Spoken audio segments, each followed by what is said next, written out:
Hello everyone, welcome to a very special episode of Greedy Keeps. Today we have Ken from StackedEDH. Hello Ken.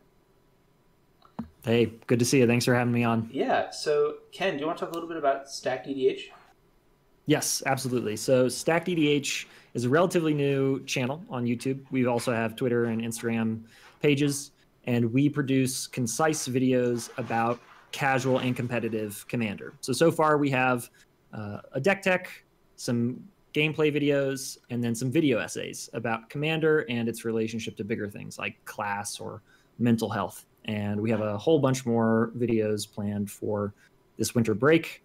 And generally, the kind of principle of the channel is just like lift the homies up, make positive, fun, quick stuff, and try to be just kind of a generally supportive presence in the community. Yeah, you do a lot of work with Alan of Mental Misplays. That's how I met you. We played together on a stream, but against the deck we're talking about today, which is Krark and Sakashima.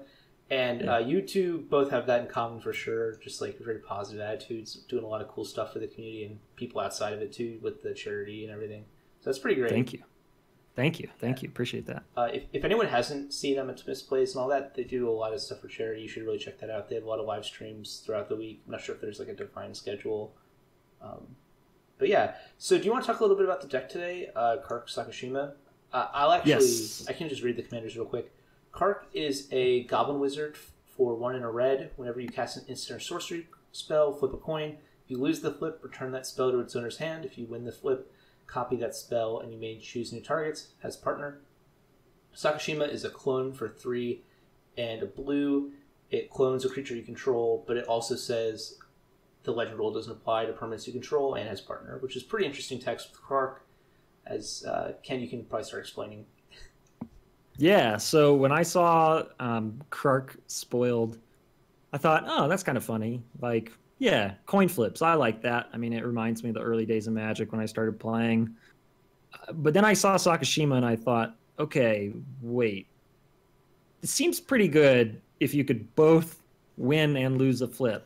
Because buyback's a strong mechanic. I always loved buyback. And I thought, okay, that's buyback 0.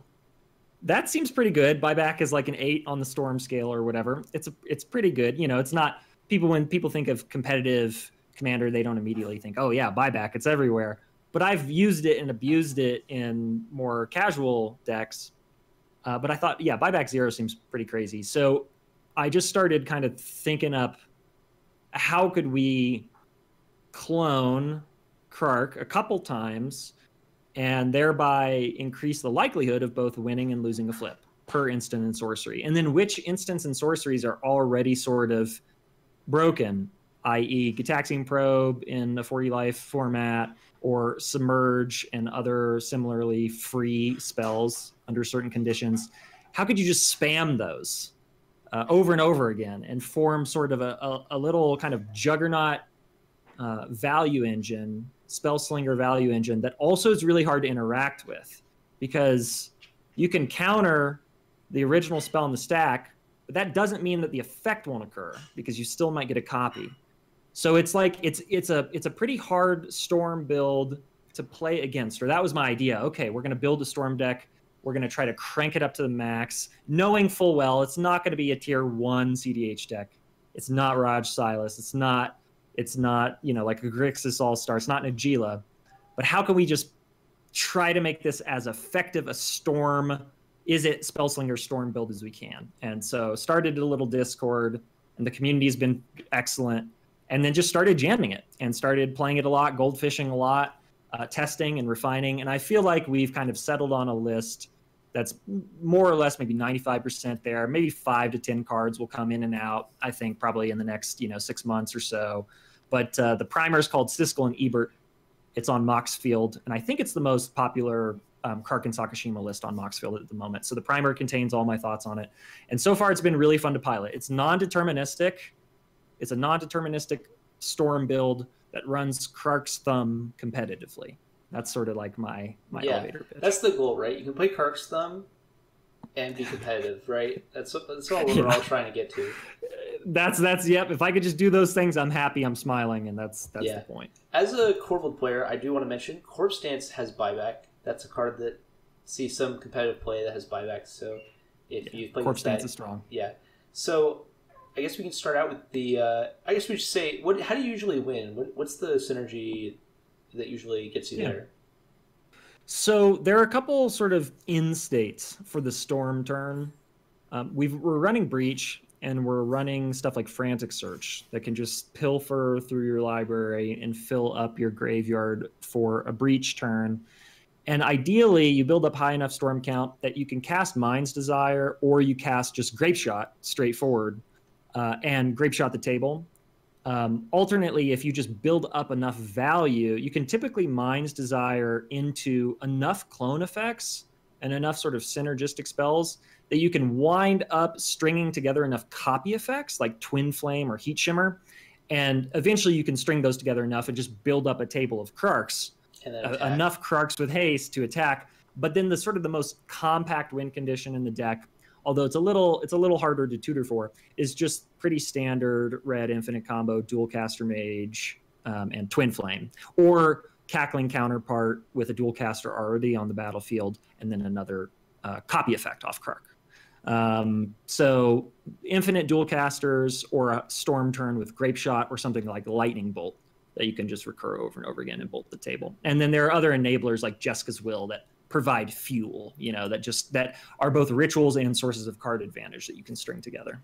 Yeah, are you on Brain Freeze LED Breach? Are you on that? No. Initially the build started out sort of as a more, what would you call it, just standard Breach build. I was running LED, I was running Brain Freeze, and of course Breach. But LED felt so bad to cast, and I so rarely wanted to crack it. Because this deck has always kind of run a pretty high density of cantrips. And one of the nice things to do is just spam cantrips over and over again and accrue such a big hand that, since we can't reliably tutor Breach and we don't have Savin's Reclamation to put everything on the bin, everything in the bin with, say, like an Intuition and just win, I thought, okay, I'm just going to pull out LED Brain Freeze and just see what happens, see if the deck is functional enough as is. And I go back and forth in my mind about including Brain Freeze, because we run Lotus Petal, and again, stuff like Frantic Search, if you're copying it, it can give you enough mana to be able to freeze the table out. But I found that the deck often creates a surplus of red mana. And I thought, well, I think typically you could just build up enough of a Storm count to either find that infinite clone effect, find Dualcaster Twin Flame on your Storm turn, or just accrue enough value to bolt and or Grape Shot everybody. Yeah, I guess... I don't know if you've added the wheels since our discussion, but another line you could always just use is Jessica's Wheel of Fortune, right? That's it's very strong. And I'm really considering adding Wheel back in. It started in the deck, and then I stripped it out just as sort of almost like a thought experiment, trying to see, okay, what would happen if we just take out all of the potential equitable sources of card advantage, just to start and just see what happens. But it seems like I'm pretty persuaded by your arguments that we had when we talked recently about, I mean, just the, Crypt Land Wheel is such a good, disruptive, impactful source of card advantage that it seems probably too good, and particularly since we're already on Breach, it seems probably too good not to run. It also is so good with Jessica's Will, right? Like, you flip a Jessica's Will, and you see a Wheel of Fortune, you're like, boom. Okay. Yeah, you just jam it and keep going. Yeah, absolutely. So I have a feeling that I'm typically, like, every day thinking about 2 or 3 slots where I'm going in and out and trying to think, like, okay, pull this out, play 10 games, see how it goes, add this back in, play 10 games, and Wheel of Fortune's definitely at the top of that list. I do the same thing with Corvold, where I wouldn't say as much recently, but for maybe like a month or two, every week I was testing about 3 slots or so, and eventually sometimes you just find a card that's so good, it's like, okay, that's just better. Yeah. So yeah, it's just better. Yeah, exactly. And that's the reason I started the Discord. I'm like, I'm not the best brewer. I know that about myself. I get really fixated on certain sort of memes or ideas, and I just want to do that. So the Discord has been really good in sort of keeping me honest, and also just finding things that I never would have found. So the deck is absolutely a sort of a creation of the community. I just kind of set up the infrastructure. Yeah, it's awesome. So we've spoken a lot about the deck, about some really cool stuff. Let's get into the Greedy Keeps. Yep. So we have Sleight of Hand, Mind's Desire, Gamble, Grape Shot, Disrupt, Snow Covered Island, Fierce Guardianship. this doesn't quite get there. Easy ship. I mean, typically, you know, there's enough acceleration in the deck where you can keep a 2-lander. That's totally fine. Because either you'll have a ritual or like a mox or crypt or something. The best card in this hand, I mean, Mind's Desire is good and fun, but Fierce Guardianship and Deflecting Swat, once you get Krark Sakashima at the very least, but if you get Krark Sakashima and Thumb or a third clone effect, it is just disgusting how hard it is to get through that wall. It just forms this big storm wall, Fierce Guardianship, and you can actually kind of counterintuitively too, you just use those to build up a storm turn. Yeah. You can just swat, and swat's a May, so as long as you have a spell in the stack, just swat over and over again, and that's another source of building up storm for something like Grape Shot. But yeah, this does not have a stable enough source of mana, so I'd ship it in a second. All right. So we have Arid Mesa, Forbidden Orchard, Island, Quasi-Duplicate, Island, Phantasmal Mooch, Deflecting Swat. This probably is in the same category, right? Yeah, I mean, this is sort of stable. You have a clone effect, which is very good, and you have Phantasmal Image, which is the lowest to the ground clone effect in the deck. It's not abusable in the same way as like an instant or sorcery that provides it, but there's not much in way of acceleration. So I feel like if you're sitting down at a table where you think you'll have a little bit longer, if you're not facing down Corvold Artifact Storm, for instance, or you're not facing down Raj Silas or Kess or something, if you feel like you've got, you know, you can stick it out, wait till about turn 4, I would probably keep this hand. I've been sort of experimenting by keeping a full 7 that's a bit safe and a bit sort of gasless, because I expect to hit a cantrip, because the density is pretty high in this deck. You know, we're running stuff like Sleight of Hand, right? It's not great. It gets around Breacher, but we're running stuff like that just because abusing that by casting it 3-4 times a turn is a really good source of card advantage. So I would probably keep this because it has SWAT for protection, 2 clone effects that are very low to the ground, and just hope I draw a cantrip in the first couple turns, or a piece of acceleration or something. I feel like you kind of have to keep oops, sorry about that. I feel like you have to keep a hand with acceleration in it, right? Like, yep. So we're gonna mark this down as a keep for you. I'm gonna get down another hand. See what we get. Yeah, absolutely.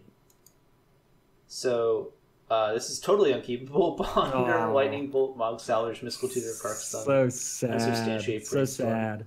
I mean, this hand's sick. Yeah, sadly. Any single one of these cards could probably get replaced with a land, and I'd be fine, right?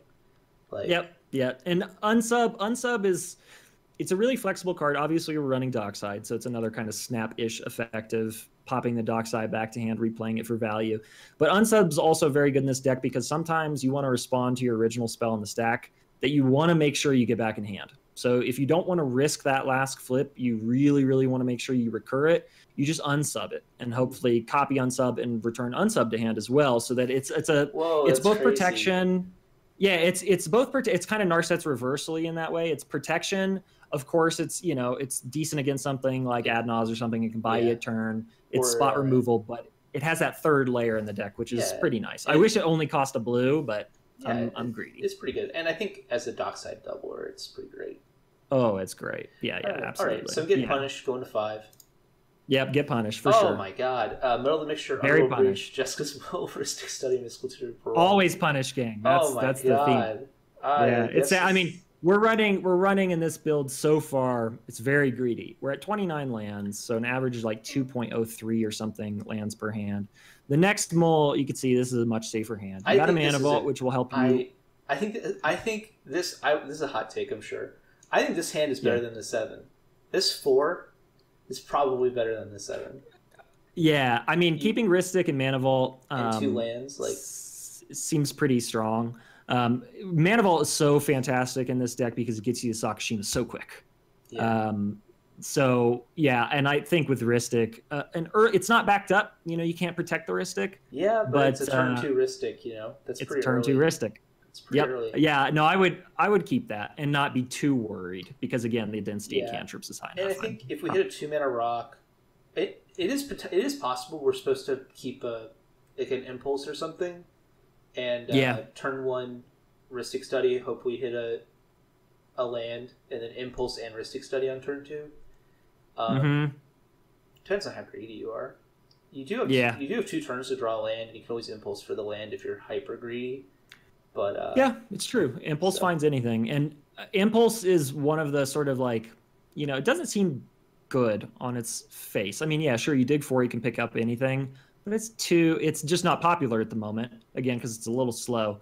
But impulse is one of the cards in the deck where if your engine is online or 75% online, impulse is gross. I mean, you can dig 8, 16, 24 cards in a turn, and it's so good. I think impulse is definitely underrated.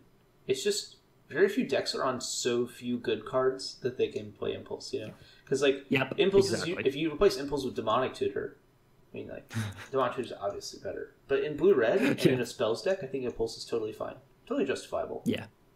Yeah, and particularly now that Hull Breacher's sneaking around like a little bad boy. It gets around. It's one of the 2 effects that can get around Hull Breacher, and you can still find stuff if you need to. Yeah, I'm going to be overconfident and say I wasn't punished, even though I hit 2 no-landers in a row. The turn 2 Risley Study is still pretty strong, I feel like. Never. Yeah, never punished. Forever. Yeah. All right, fresh 7. Looks like it's being a little slow. Deal another hand again. Mm-hmm. Yeah. All right. Spellseeker, River Glide Pathway, Mana Crypt, Swan Song, Mox Amber, Krark's Thun, Quasi Duplicate. This hand seems insane. Yeah, it seems pretty good. I'd obviously play that. I mean, maybe it's not so obvious. I think I would play that River Glide Pathway sadly as a mountain and just be a little greedy and probably throw out just Crypt, the flip of Pathway, cast Krark, play the Mox Amber, have 2 floating, cast Thumb. That's a really, really good setup. Advantage on flips is a good thing, particularly if you're wanting to protect stuff. It just gives you that out. You can most likely pick a copy, unless you get pretty unlucky, and that's fine. It happens. But Thumb is really good to put out early. People aren't going to pop Thumb that often, or at least they haven't yet. No. It's like it's a joke, right? It's a joke card, so why destroy it? But it's like it increases the likelihood if you control both Krark and Sakashima and Thumb.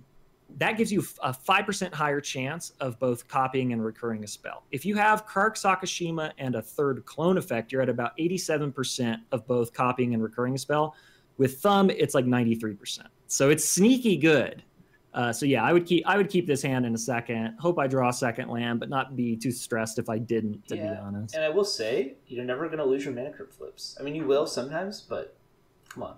Yeah, yeah, that's right. Yeah, another sneaky synergy. All right.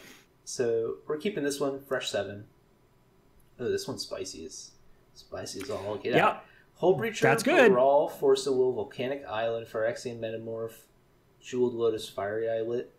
I'm kind of interested in how you sequence hands like this, but it looks like to me you're going to play a turn 2, probably a turn 2 Krark into a turn 3. Oh, this is such a hard hand to...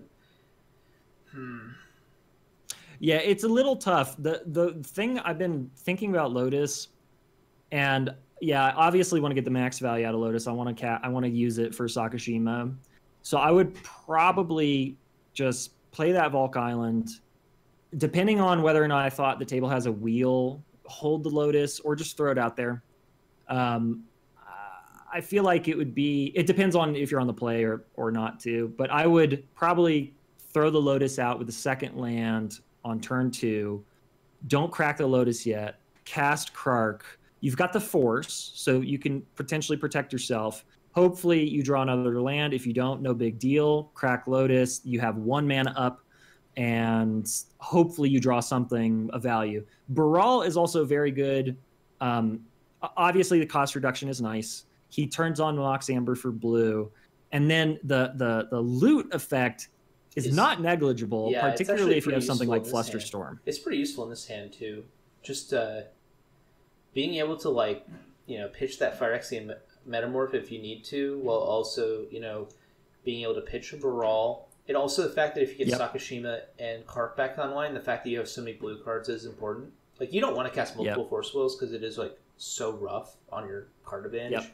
But just the fact that you can is pretty sick. Mm-hmm. Yeah, I'd keep this, and I wouldn't be stressed at all. I'd like. I'm a little stressed. I think every card in our hand costs 3 mana. That's good. Yeah. Like, Hold Creature costs 3, Metamorph costs 3. Those are the good cards in our hand. But, yep. You know, it's kind of insane You just to have gotta, Gold Lotus. So. you just have to not be punished, and you got to draw a Ritual or a Moxen, you know? Yeah, exactly. All right, fresh 7.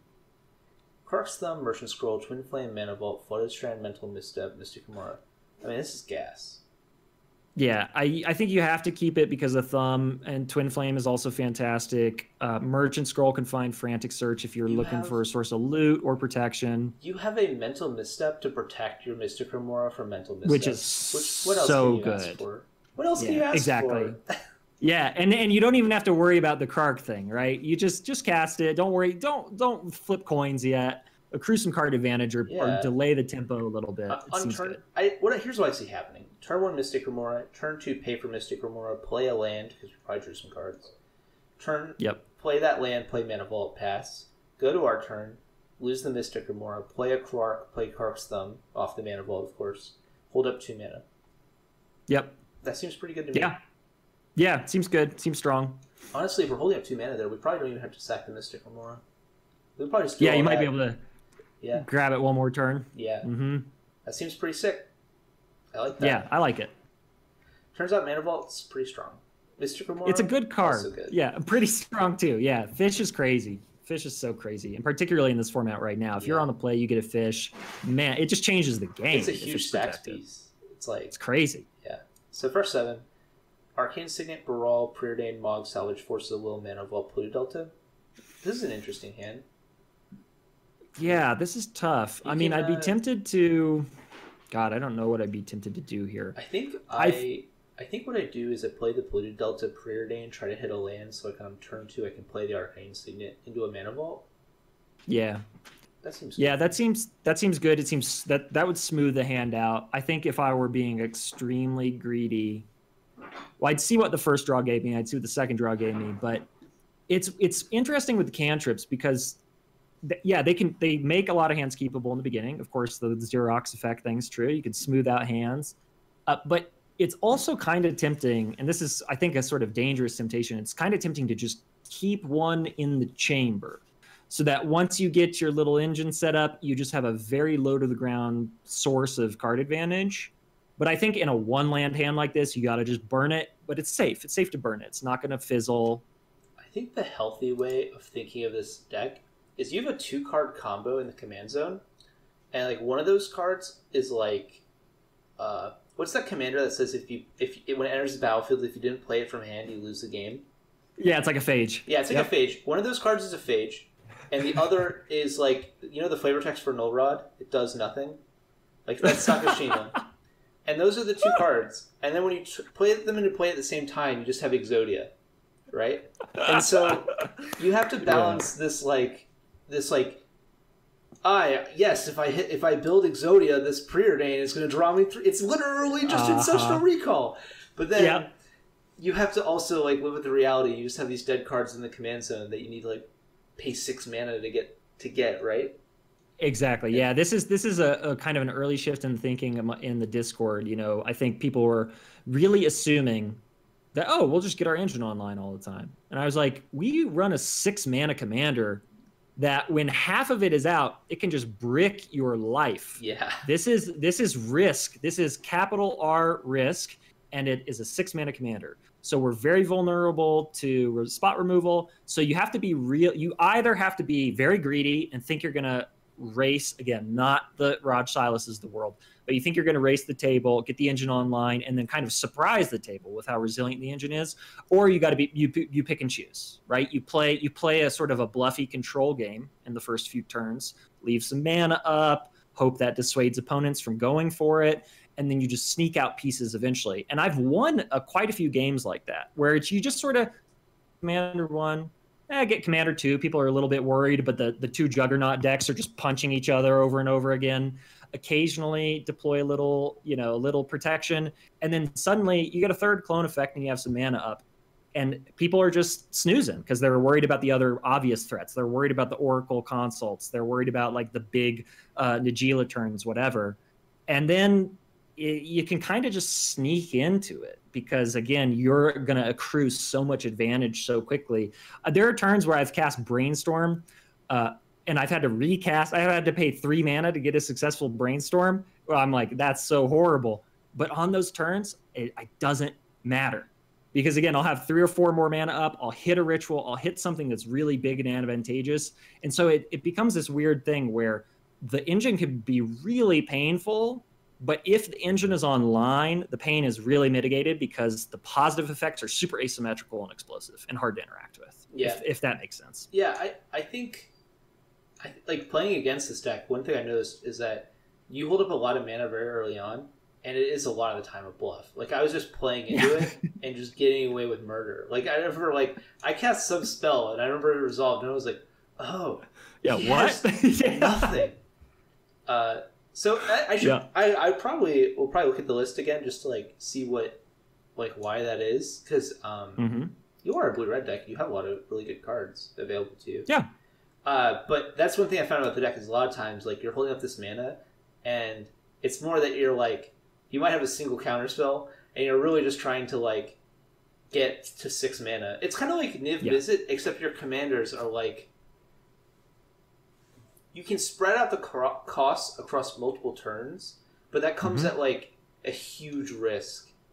Yes. And if the risk pays off, it's actually kind of insane, right? Yeah. And when because like, oh, I got 2 Preordains, it's sick. But then it's like, oh, I paid 2 mana for 1 for like. Yeah. No, I looked at. Yes, exactly. And I was thinking about the Niv Curiosity control list a lot when brewing this. And I thought, okay, Niv, blue, blue, blue, red, red, red. Super rough, right? Sure. But again, 2-card combo. You got a Curiosity, you got a Niv, you're good to go. You're off to the races. This we do not have, right? So we have a 6-mana commander without a 2-card combo. So this deck is more fragile, but it's the element of it's sort of the political difficulty of playing against its stacks that really is appealing to me. And it's less threatening than a Niv Mizzet, and particularly in a cEDH table. I mean, Niv Mizzet's an utter nightmare. You get Niv Mizzet out, people are so wary of casting stuff. Better find my Gilded Drake or I'm dead. Yeah. Oh, yeah, they're just praying. They're praying. All their dorks are done. So Niv Mizzet is terrifying, and people know it's part of a 2-card combo. Krark Sakashima? We'll see. Me and the community are going to try our damnedest to make sure that this deck is understood.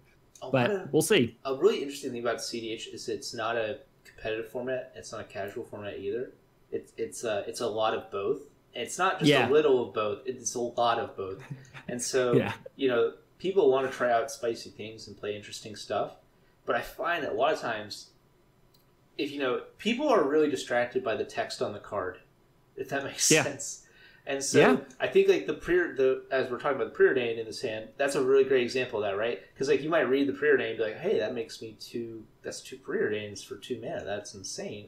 I can play a turn 1 Krark, and then on turn 2, I can play 2 Preordains for 1 mana. But like there's a 50% chance that you just like don't get to cast any Preordains for 2 mana. Yep.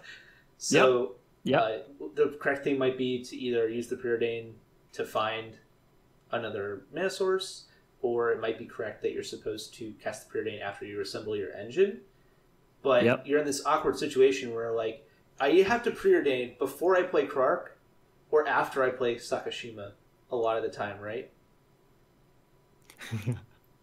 So there is this sort of strange window where and the window's kind of nice. I mean, I find it fun as a lover of Storm as an archetype where you're just sort of all in and it's non-deterministic and it could blow up in your face. There's a strange window between controlling Krark, controlling Sakashima where you're like, pay 1 blue, scry 2, draw twice.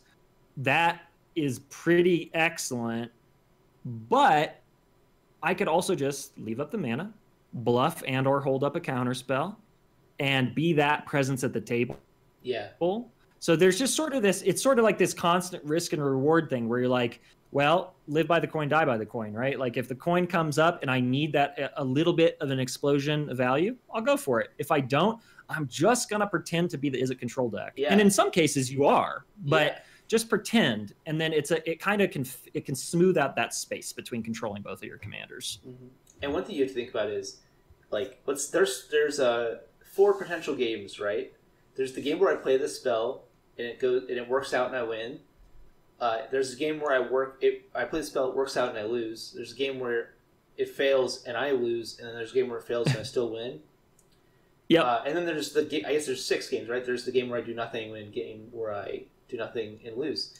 And so you have to like evaluate, like, am I in a situation where I don't think that the world where I do nothing and win exists anymore?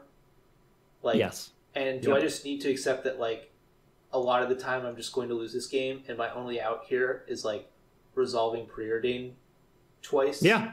And so you as a player have to, like, that's very skill intensive. That's like, that would make the deck extremely hard to pilot, right? Is like having to evaluate, like, oh, at this point in the game, do I just have to draw 2 cards?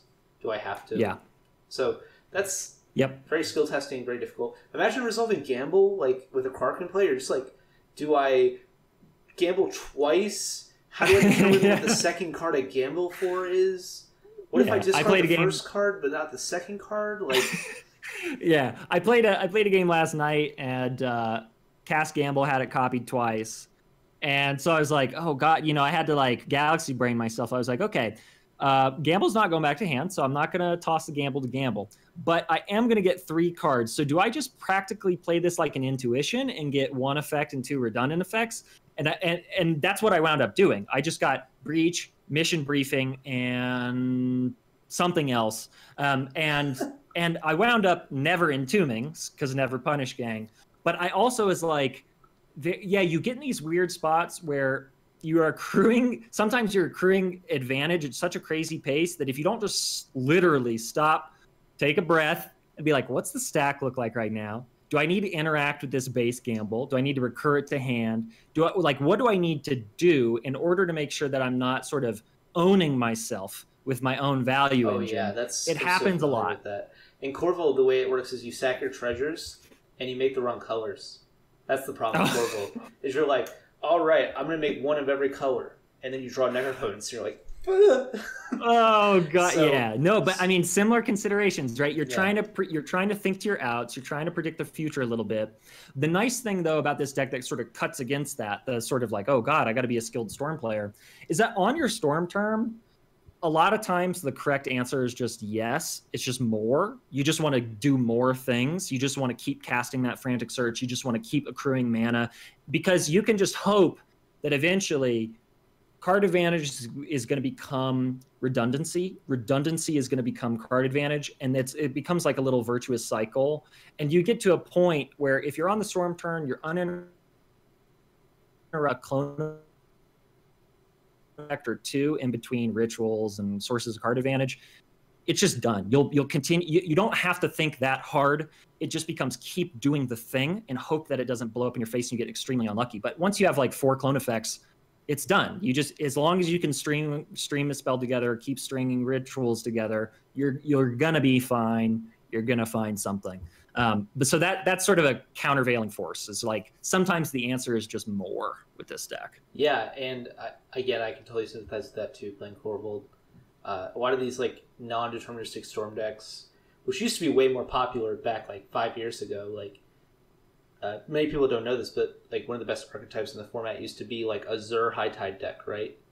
Whoa, yeah. And so like that, like when you're resolving your frantic searches and your time spirals and all that, right? That's a very difficult game to play. And so if you played during that era where that was the way most people played the game was by storming out, eventually hitting like your 4-card combo or 3-card combo, and then assembling it from there. You're probably at a slight advantage to play these kinds of decks, which is kind of interesting.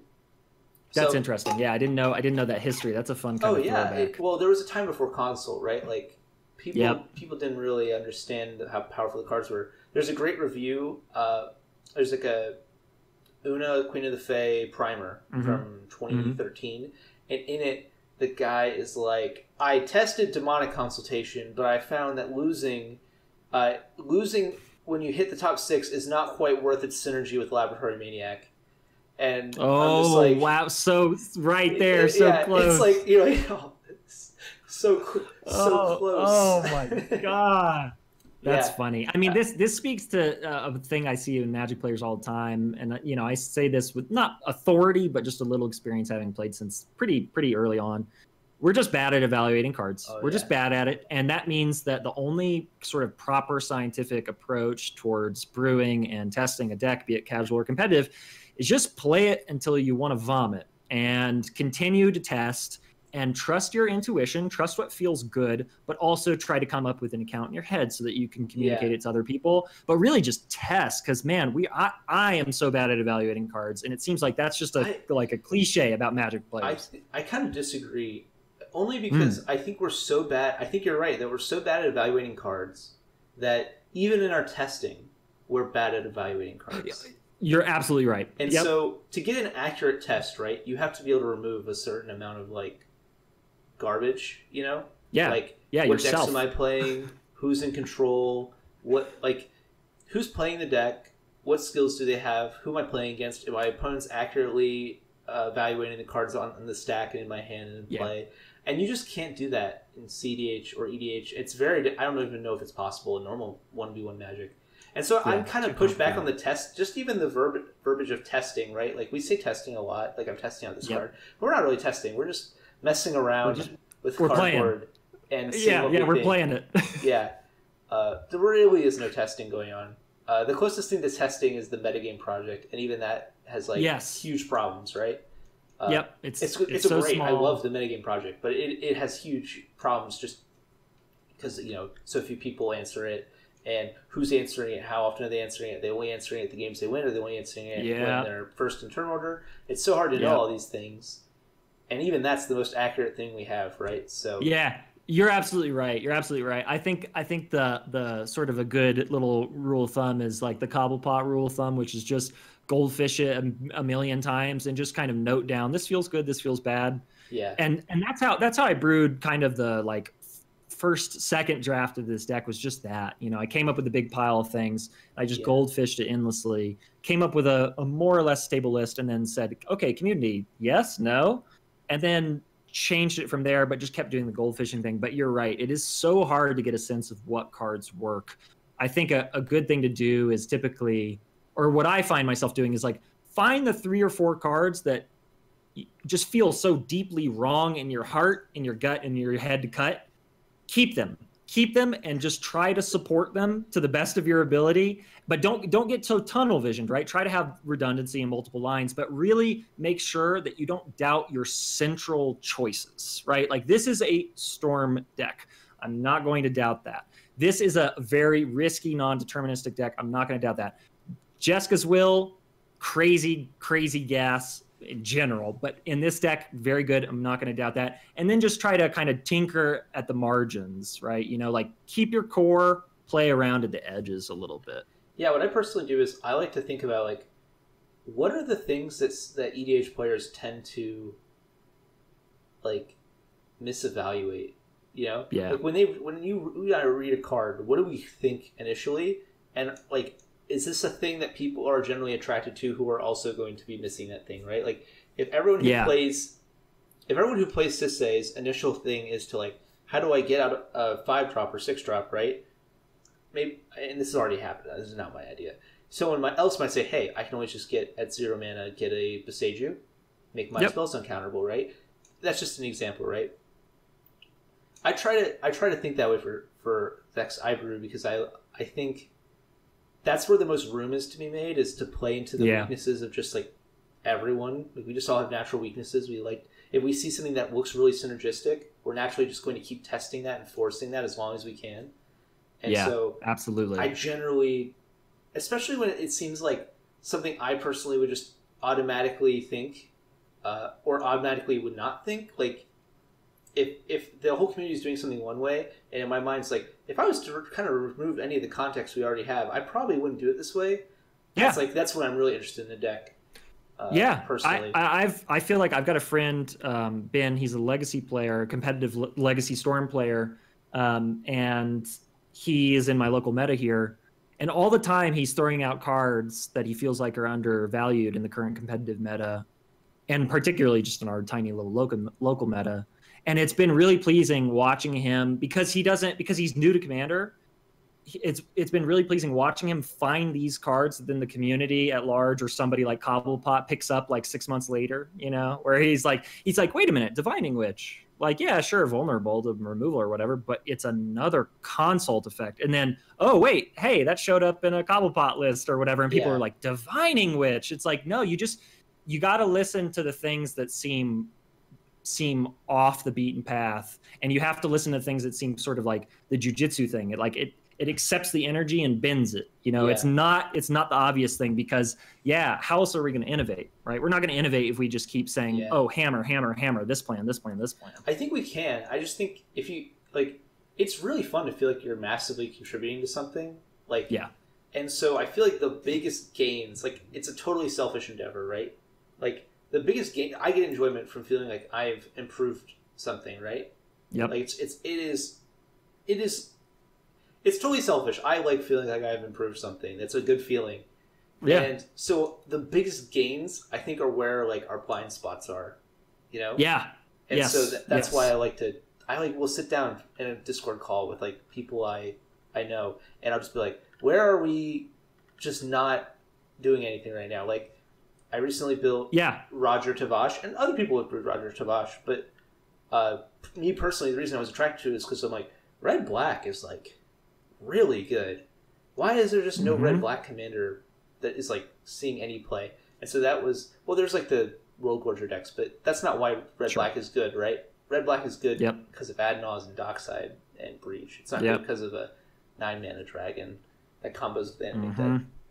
So yeah, exactly. Yeah. So this turned into more of a podcast than Agreed Keeps. Let's just do one more hand to say that we did, and we'll call that a show. All right. Nice. So Reality Shift, Disrupt, Narcissus Reversal, Scalding Tarn, Mental Misstep, Monk Salvage. There's not enough lands. That's pretty safe. Ship and get a new 7. Island, Mog Salvage, Dualcaster Mage, Snow Covered Island, Desperate Ritual, Cascade Bluffs. You can actually do something really sick here, where you just Desperate Ritual on turn 2, Dualcaster not steal, but just get a Demonic Tutor or something. Yep. And then find Twin Flame, and then hang out for a bit and try. Yeah, just chill. Chill, get a copy later. Yeah, no, absolutely. I mean, when I see, again, this is sort of falls under I think the category of, it's a second 7. It's safe because it's stable, but it also has one of the deck's only 2-card combo. And plus it's got some interaction, some protection, free protection at that, snap, or protection that can net you mana. So I think that as a second 7, this is totally fine. It's not the fastest start, but you're right. It's sneaky and it's flexible. Dualcaster Mage, despite Dualcaster Twin Flame not really being the hot, it's kind of old and dusty combo, right? Dualcaster has saved my skin so many times. It's just sneaky. People don't see it coming, and that ETB can be really, really versatile. Yeah. In blue, it's really cool because you can just bounce it. The snap lets us ritual it out if we have to, steal a tutor, find the other combo piece. Later, we can just snap the Dualcaster for free. If we have 5 mana, we win. Which is sick. Yeah. This kind of feels to me, the Dualcaster Twin Flame line in this deck feels to me, it's not totally analogous, but it's analogous enough to be practical, at least in my head. Feels analogous to Najeela, right? Najeela, you're looking for the Nature's Will, you're looking for the Drevi. That's the thing. But just pivot to Oracle, right? Pivot Oracle. If you're getting shut out of that, don't even worry about it. Don't worry about your commander that much. Just do the other thing. Yeah, and this is the kind of that. It's a 2-card combo that you can just say, okay, screw this Krark Sakashima thing. I'm just going to hold up mana, play some control, and just find the other thing. This is like a Najeela hand where, not really. This is nothing like that. But in the metaphor, it's this is a hand where you have a Noble Hierarch, an Oracle, and a Demonic Consultation in your hand. And it's instead of a turn 2 Najeela, I'm just going to win. And this hand is more instead of a late game Stormy thing, I'm going to try to build up towards a Twin Flame Dualcaster combo. If I get a Mystical Tutor, I'm going to get a Ritual, like a Jessica's Will, instead of maybe Protection or something. Yeah, exactly. Yep. All right. So I'm going to call that a Greedy Keeps. I would say that was a less than normal Greedy Keeps. We're less keeps, less greedy, a much more interesting discussion about brewing. So I'm happy we did it. Yeah, me too. Absolutely. I love talking like just about the general sort of mind frame, right, of cEDH brewing and deck building philosophies and just trying to, as you said, I think this is so true and I think about it all the time and I'm still scouring my brain right now about the current meta. How do we see around our own corners, right? Yeah. What are we missing? Because I know we're missing something. The card sure. pool is too large for us not to be missing something. And I think Yeah. that's a great way to approach what you build. Don't be too precious about what you've got, unless you really want to be. In that case, fine. It's a game. Yeah. Do what you want. I was find your blind spots. I was talking to Shaper. This is like when we were working on Conquest, but Shaper said to me, like, kill your gods. Yeah. And because like there's a lot of really cool cards banned in Conquest, but Conquest is a really cool format because of it. Yeah. I try to think about that a lot, like in cEDH, like when I'm brewing, I'm just kill your gods. Like you have to have a real good argument to not be on Oracle and Demonic Consultation if you're in blue-black. Like, I'm not saying that these cards are not busted in half, but you should, if you realize your deck isn't good anymore, pivot. Move to a new thing. Yeah. Learn a new deck. Do something else. Find something new. And I've been doing that, and ever since I took that strategy of playing the game, I've gotten way better, just significantly better. And I've had a lot of fun playing, and I've got to play a whole bunch of new archetypes I would have never played before. So, sweet. All right, I'm going to do... Yeah, exactly. No, I think that's perfectly well said. Yeah, I'm going to do some shilling, but only after you shill. So, do you want to talk about your channel again and what you do? Absolutely. So again, my name is Ken. I run StackedEDH. We're on YouTube, Twitter, Instagram. We produce concise videos about Commander, both casual and competitive. We've got deck techs, gameplay videos, edited too. That's my favorite, edited down gameplay videos, and some video essays. We've got a lot more videos planned. And then if you want to get into this little meatball sub of a deck, you can look up the Siskel and Ebert Moxfield listing, and it'll come right up. Click the primer. At the very top, there's a link to our Discord. And again, Siskel and Ebert's a reference to the movie critics who coined the term, pun intended. 2 thumbs up. So yeah, come join us in the community if you want to brew this very silly deck that could be surprisingly good. And yeah, hope that you check out StackedEDH. Thank you so much for paying attention to me blabbing, and I hope you enjoyed yourself. Yeah, and just before we go, this is Braden, the cEDH cast as usual, but I hope you check out the YouTube channel where you just started putting up a new podcast series where we do single card discussions with members of the community. So far, me and Alton did a video on Final Fortune, which is one of my favorite cards, and me and Rebel did a video about Mana Crypt, which is obviously one of the most powerful cards in the format. I'm pretty happy with both those videos. I think they're really informative, and they have like a deep dive on cards, which is one of my favorite things. So if you like that content and you check it out, I really appreciate it. We're also on Spotify and all the other podcast things, Apple and all that. And we also have a Patreon, so if you're interested in supporting the content we're doing, I hope you check that out. Do you have a Patreon? No Patreon yet. I'm just kind of like doing stuff out of pocket. When you stuff in the homies' pockets for now, but sure. When you do get one, if you do get one, we'll include it in the description. How about that? Nice. All right. Thank you so much. Yeah. So thank you again for coming on. You're a fantastic guest. Really appreciate it, Ken. My pleasure. Thanks for having me. All right. Have a nice night, everyone. Bye.